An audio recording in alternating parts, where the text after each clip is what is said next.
above, at the hollow of the throat, you have the Vishuddha chakra, and the element is sound. The yantra is two concentric circles, one inside the other one. And this is the letter H, which is the first letter of the mantra Ham. And then you have the third eye, or the Agna chakra, okay, which element is light. And it's used light by the eyebrow. And the yantra is a circle and inside there, a triangle pointing downwards. And then the letter or symbol Om is the mantra of that chakra. And then there is a seventh one, which some people believe that it doesn't exist and it's really a chakra, but it's also called the Sahasrara. And the Sahasrara is the one that communicates us with the universe. So as you can see, this is also a kind of an evolution, because the three bottom ones are very physical. This is survival, earth. This is water in this area of the beauty bond, reproduction. This is the stomach, the will, okay, control. But then we go upwards and we have the heart, compassion, love. And then we have here in the Vishuddha chakra, the communication, expression, the arts, writing. And then you have the Agna chakra at the top, okay, which is the one that takes us above and then evolve into going out to the universe. But this energy has some channels, similarly to what happened with the arteries for blood or the veins for blood. And the energy conductors, which are also known as Nadis. There are about 84,000 Nadis in the body, but the main ones are three, okay? And one is a descending one, okay? It's called Pingala. It's in the right-hand side of the body. And this one is a very warm energy channel. It's very assertive, very down to earth, very organized, controlling, very manly. This is the sun. And then there is one that goes up through the left side. It's called Ida. And that Ida is the one that is cool, is dark, it's like the moon, it's intuitive, it's very feminine. And these are the energy channels that rotate that energy. In reality, it's not like that. It goes like across the different chakras, okay? Because then after you move this energy through these two main channels, then you clear for the Suchumna or main channel, which is nothing more than the cord, the spinal cord, okay? Then is when the pure energy of Chatki, okay, or the Kundalini Chatki that is sleeping here, joins with the pure consciousness of Shiva. And when this channel is free, then we have the evolution of energy going upwards and then take us up to the universe. And those are the Nadis.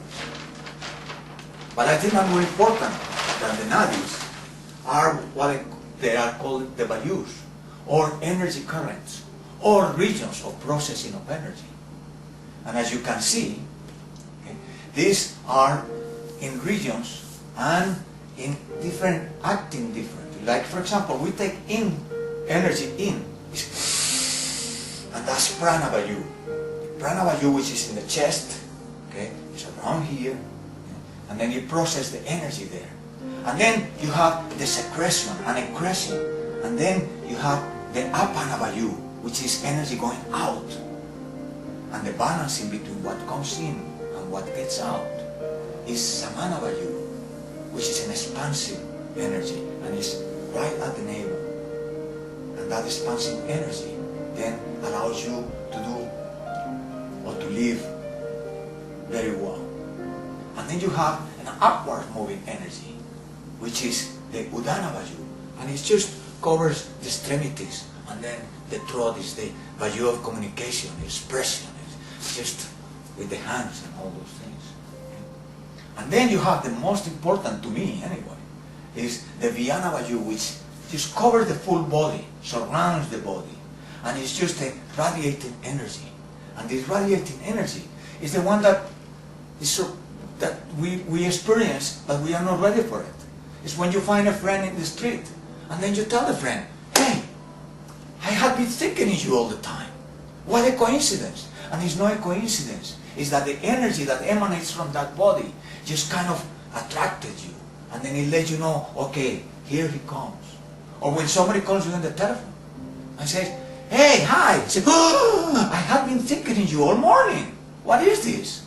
No, it's nothing. It's that we are not aware of how to use that energy channel. That energy that is radiating. When we learn to use it, then we become psychic. When we learn to use it, then we see the aura in people. And that is why this Vijnana Vayu is very important. And in the context of yoga, it's very important to know which Vayu is the energy working what you're doing any asanas. So those Vayus to me are the most important parts of the aural body.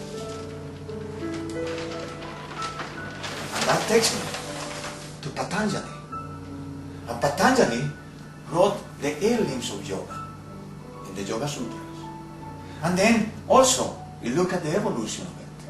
Okay? You have a very, very down-to-earth social condition, which is a code of conduct. And then you have called the yama.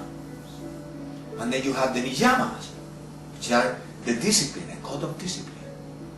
Then you have postures, which is asanas. Then he goes up and says, well, then let's have pranayama, energy, breath. And then, after that, out of these 4 very physicals, start getting very, very mental or aura. Okay? Because he goes into pratyahara, which is the withdrawal of the senses. He says, get rid of the input of the senses so that your mind becomes calm. And that is when you enter this state that's called samyama, which is the practice of concentration of dharana.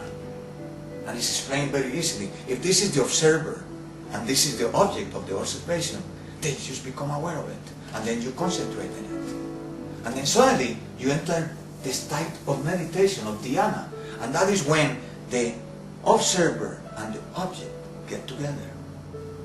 And then, the states more superior, the illumination or bliss of samadhi, is when the observer and the object of observation become one. And as you can see then, is when we start getting up there to get in the evolution of the 8-limb yoga of Patanjali, to get into samadhi, to get in what he calls in the Yoga Sutra too, okay, an altered state of consciousness.